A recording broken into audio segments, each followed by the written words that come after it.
Hi, I'm just Mike, and today I want to talk a little bit about the stress that federal employees have today. Um, as you know, President Trump got elected. Um, I actually voted for him, which I probably shouldn't say on the channel, but I did. Um, and, he wanted to close the border, uh, get rid of the illegal immigrants, at least the ones that are causing trouble. The other thing, we have a $37 trillion deficit. So we got to cut the size of or cut stuff out of government.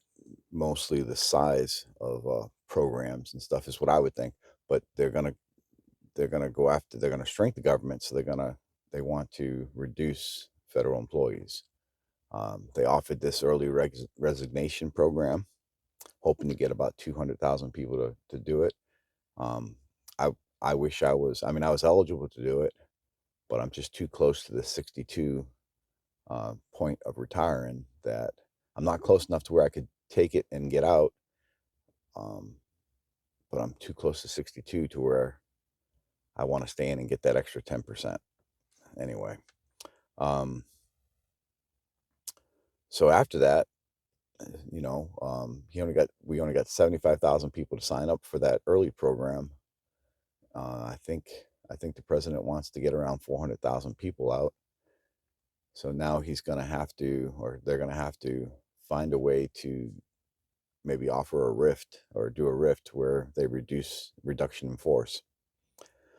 What that does to federal employees is, when you don't know if your job is certain or not, if you're worried about your job, there's a lot of nervousness there, and that's the whole federal workforce right now.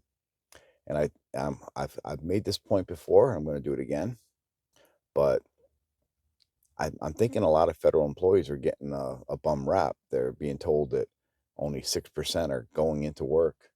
And that's really not true. I mean, maybe in some areas, because I'm not everywhere, but where I work, I know it is not true. Um, having said that, and everyone that I know you vouch for different people here and there and whatever. Not every employee is that star employee. However, I could vouch for everyone that I work with and work for and works for me, whatever. They're all good employees. They would survive in any environment. So, like I know if I got rifted, I could get a job somewhere else real easy. I'm I'm good at my job. I'm talented. I like to fix things. Anyway. I don't want to toot my own horn, but I don't think I would get rifted anyway because I've got tenure. Um, and Yeah, but you never know. You never know how this things works. Plus, I'm retired military, so I've got some military behind me. So,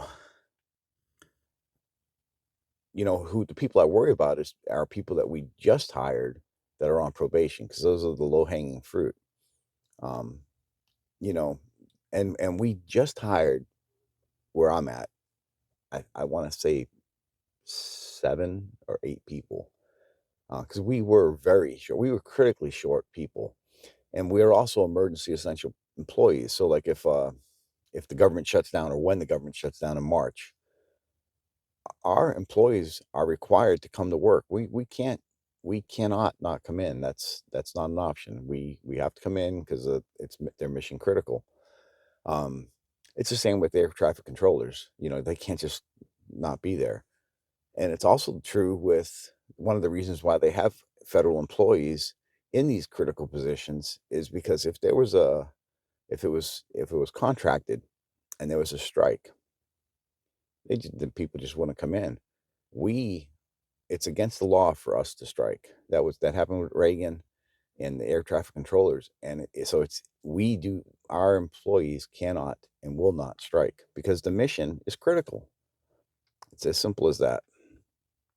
But let me make these other points here. Um, so fraud, waste, and abuse.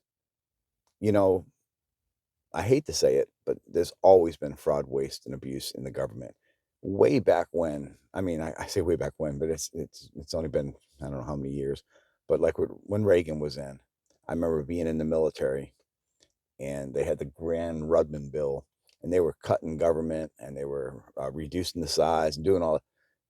We it comes in cycles. So we're in a cycle right now where and I'm not knocking the president. We've got to do this, and it's probably a good thing he became president because he's going at it.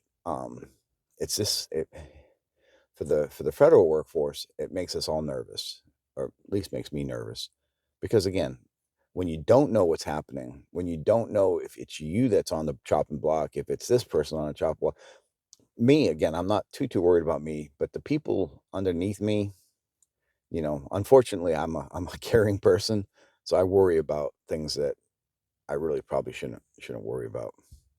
Um, so let me also say oversight.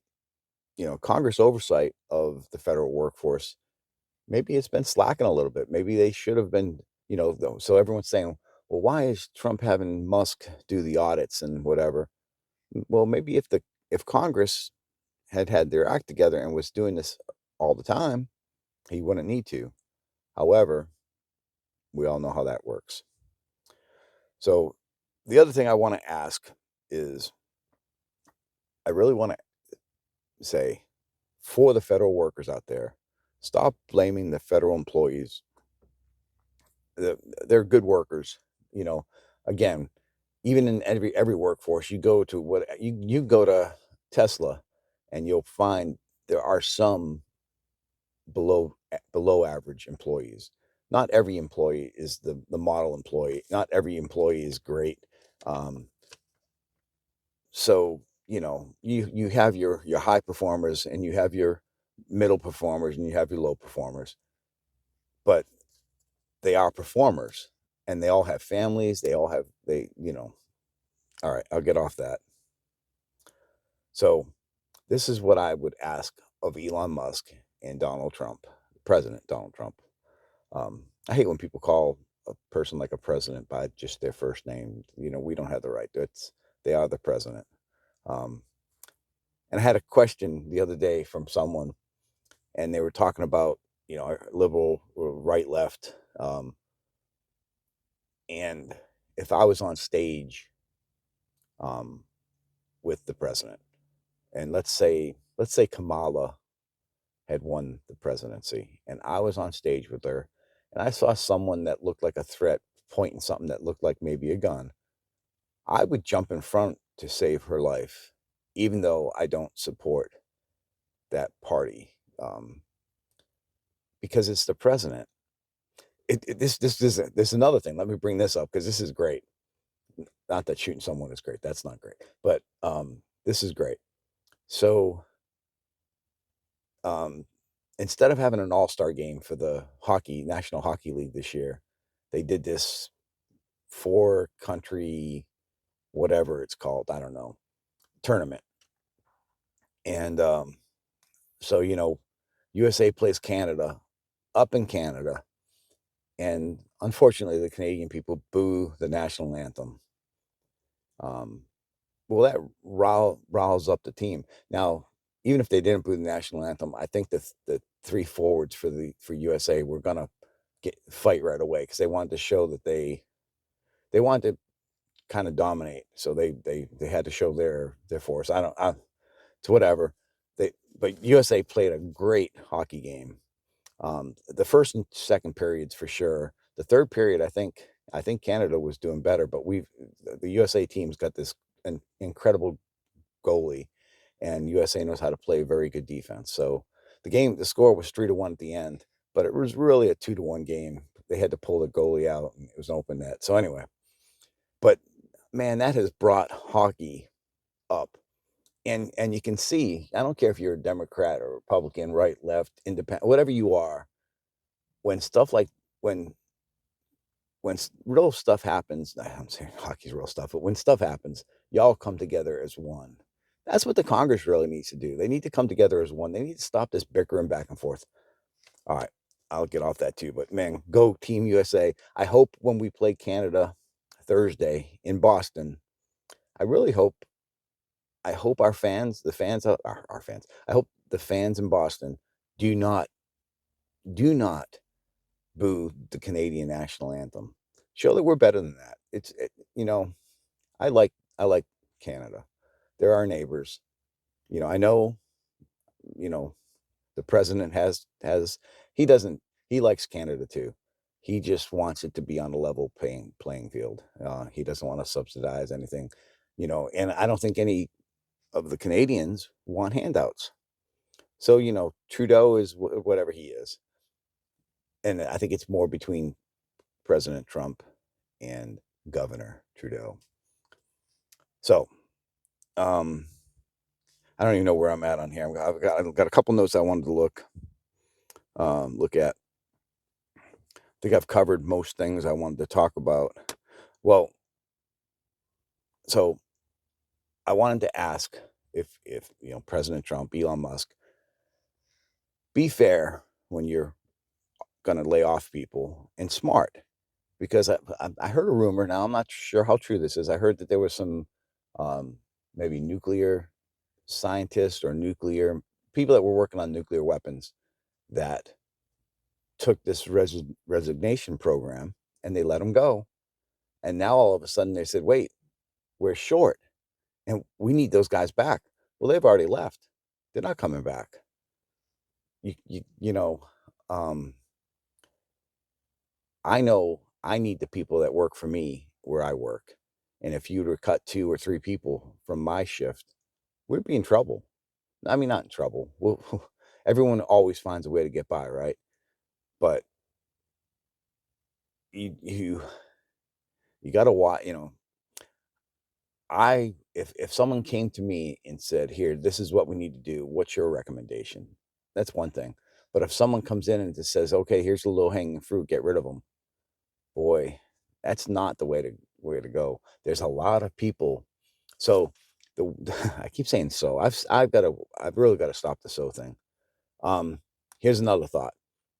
In a company, you have a pyramid, right? You have the person that's in charge, and then people below them, then people below them, below like that. And it should be a pyramid. You should have a lot of workers in the bottom. I believe a lot of the federal government is almost inverted to where you don't have a whole lot of these workers down here, the low hanging fruit. You have a lot of management and upper management people. Maybe that's where you could look. The other thing, if you really want to start cutting spending, it's programs. And I know they're looking at different things with the Social Security Administration and I mean there's waste everywhere. It's definitely in the DOD. I'm sure NOAA has some. It's all over the place. So um I think I think that's all I'm gonna say. Um I support the president, like I said, I support reducing debt. $37 trillion is terrible. Um, but please, like if you like it, comment if you can. I'd like to hear I'd like to hear from some people. I don't get many comments. I'm open to someone can say, "Hey, Mike, you don't know what you're talking about." That's fine. Let's talk. But like, subscribe. Um, that's all I got. So once again, I'm just Mike, and that is my opinion on reducing the federal workforce. Thank you. Have a good day.